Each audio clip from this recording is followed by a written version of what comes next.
tässä kun päästiin pois jo vähän Helsingistä ja ollaan tässä Koskelan varikon kohdalla, niin tuli mieleen seuraava aihe, mistä voidaan keskustella. Aika nopeasti sulle tuli.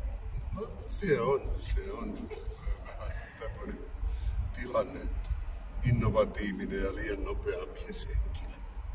Tai mieshenkilö oletettu, kai se niin pitää nykyisin sanoa. Hei, kevätväsymys.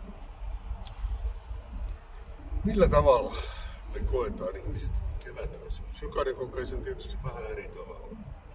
Mitäs kevätväsymykseen, kun tulee tämmöinen henkinen, psyykkinen väsymys, niin ei niinkään fyysinen, vaan henkinen. Mitä vinkkejä psykoterapeutti, psykologi Maria Kankkosella siihen? Ensinnäkin musta se on tosi ymmärrettävää, kun me kömmitään tuolla niin kuin marras, joulu, tammikuu keskellä pimeyttä, että meiltä puuttuu kaikki semmoinen niin kuin ehkä ihmisille aika välttämätön aurinkovalosta elimistöön virtaava energia, niin ainakin sitä niin kuin armollisuutta, että koska nyt on käynyt tämmöinen mäihä, että ollaan syntytty tänne pohjoiseen, niin meillä on erilainen tämä niin kuin mahdollisuus näihin energioihin, ja meitä ihan varmasti lähes kaikkia väsyttää pitkän pimeän talven jäljiltä. Varsinkin kun Suomessa tehdään niin valtavasti töitä, ketkä töitä tekee ja ketkä ei tee, niin kokee huonoa omatuntoa, kun ei ole töitä. Niin me ollaan lujilla henkisesti ja me ollaan lujilla monella tapaa. Ja, armollisuutta ensimmäisenä, että se ei ole sairaus eikä se ole heikkous, että väsyttää tässä. Ennen kuin alkaa taas aurinko paistaa ja kesälomat lähestyy. Onko se niin kuin se, että onko siihen jotain, jos tuntee niin, ettei jaksa nousta aamulla sängystä, niin millä tavalla itseään pitäisi siinä kohdella tai miettiä, pohtia, jotta sä saisit sen verran itseäsi voimaa, että sä jaksaisit nousta sieltä sängystä? No, ajatuksillammehan me voidaan ihan kauheasti vaikuttaa siihen, miten me niin orientoidutaan siihen hetkeen ja siihen päivään.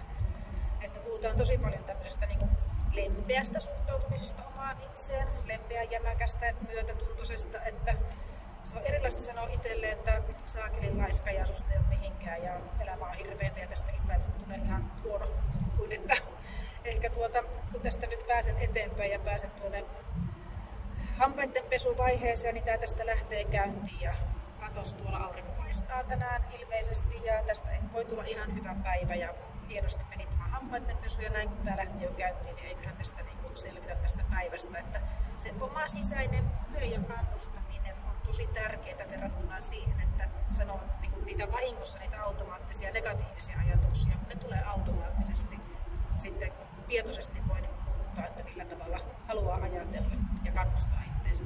Niin, että ymmärsinkö mä oikein, että ihminen on niinku sellainen, että me haetaan niinku negatiivista asiat tulee ihan automaattisesti ja meidän pitää niinku positiivista asiat hakea itsestämme. Tosi usein. Se on niinku pitkä hieno evoluution tulos, että ihminen on niinku oppinut painottamaan kaikkeen negatiiviseen ajatteluun. Pitää huomata kaikki uhat tietenkin, mutta nykyihmisillä on hirveän vähän oikeasti mitään uhkaa, kun vaan niinku selvittäisiin ja jaksettaisiin jotenkin päivästämme. Että meillä on niin paljon tässä niin kuin mahdollisuus vaikuttaa oman joustavan ajattelun tavalla siihen omaan asenteeseen ja suhtautumistapaan, jos sen ottaa niin kuin tavoitteekseen. Mutta hirveän useinhan siihen tulee sellainen joku este, että melkein niin kuin masokistin, että minä tykkään kuudella näitä negatiivisia ajatuksia ja on tämä vaan niin surkeita ja kurjaa. Että semmoinen, että jos joku melkein loukkaantua, kun yrittää sanoa, että pystyykö näkökulmaa yhtään vaihtamaan. Täällä taitaa olla vähän niin kuin Suomessa enemmänkin. Että me ollaan vähän synkistelijöitä ja me haetaan niitä negatiivisuutta. Ja ettei vaan nyt tehdä mitään, ettei vaan onnistuttaisi tässä. Ei oteta riskiä onnistua. Eikä semmoisessa niin pikkasen melankolisessa, pikkasen pessimistisessä kansanluonteessa, ei siinä mitään, niin kuin, sehän on niin realismiakin monella tavalla ja valmistautumista pahimpaa, mutta eihän niin sillä tavalla kuitenkaan kukaan ehkä ihan jaksa jatkuvasti. Että kyllä sitä tarvii vähän toisen tyyppistäkin näköalaa ja toivoa ja hauskuutta ajatteluunsa. Just. No sinä mielen ammattilaisena, niin missä vaiheessa ihmisen pitää sitten hakeutua hakemaan apua ammattiauttajilta, ammattilaisilta? jos kokee tällä tavalla? No toi on kyllä siis siihen on ihan niin kuin diagnostiset kriteerit, että milloin pystytään tämmöinen kliininen masennus diagnosoimaan, milloin voidaan ajatella, että tämä nyt niin kuin menee semmoisen tavallisen vähän aikaa kestävän alakulon ja mielialan notkahduksen yli, että tämä on oikeasti tämmöistä niin kuin kliinistä masennusta. Että jos se kestää muutaman viikon semmoinen olo ja yli sen, että joka ikinen päivä on tosi huono olla, ja joka ikinen päivä niin kuin väsyttää niin, että ei sieltä sängystä meinaa millään päästä ja lähinnä melkein jää sinne ja sitten ehkä itkee paljon tai on ne ajatukset jatkuvasti synkät, niin ehkä silloin oikeasti on ihan niin kuin masennus päällä. Välittäjäaineet, geneeriset systeemit on sillä tavalla jotenkin sekaisin, johtuupa se sitten ihan mistä tahansa, että kannattaisi niin kuin lähteä sitä hoitamaan. Että meillähän kaikilla mieliala menee ylös ja alas ja on ikäviä ajatuksia ja mukavia ajatuksia, mutta jos se ihan tasaisesti pysyy semmoisena negatiivisena, niin kyllä silloin ehkä on masennus. No miten tuollaisessa tässä tapauksessa, niin miten ihminen voi lähteä? Voiko esimerkiksi henkilö tulla soittaa psykoterapiakeskus Mindrepressioniin ja kertoo, että nyt hän tarvitsisi tällaista aikaa tätä varten ja muuta, ja löytyykö tällaista sitten, niin onko se kertaluonteinen käynti vai onko se pitempiaikaista vai miten sä sanoisit tähän?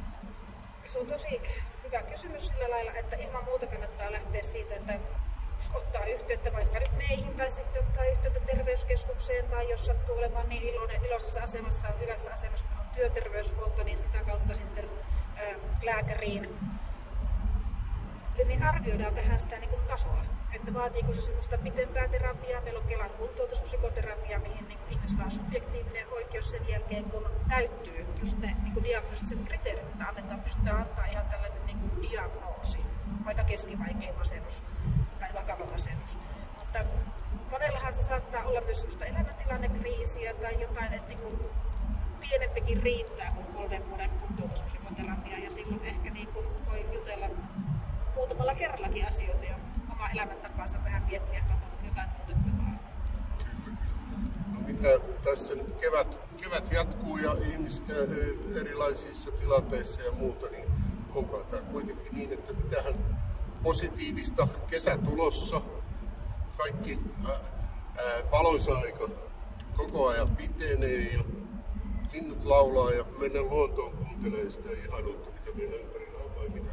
Niinpä, lisätä semmoisia niin kuin hienosti sanottuna tietoisuus, läsnäolohetkiä, että tulla täältä jostain omasta mielen syöveristä, että mitä Ukraina, mitä tulevaisuus, mitä Trumpi, mitä minun oma työelämä ja minun taloudellinen tilanne, niin vähäksi aikaa tähän hetkinen ulos täältä pään sisältä, että mä oon ihan just nyt tällä hetkellä tässä turvassa ja vatsat ruokaa ja kaikki hyvin, että täällä on kauniin näköistä ja keskittyä niin kuin tähän hetkeen. Semmoiset jutut on tosi arvokkaita, kun pääsee sieltä huulimaailmasta pois. Ja kesä tulee. No, me jatketaan matkaa kohti Saimaata tässä Porvoon moottoritiellä. Joo.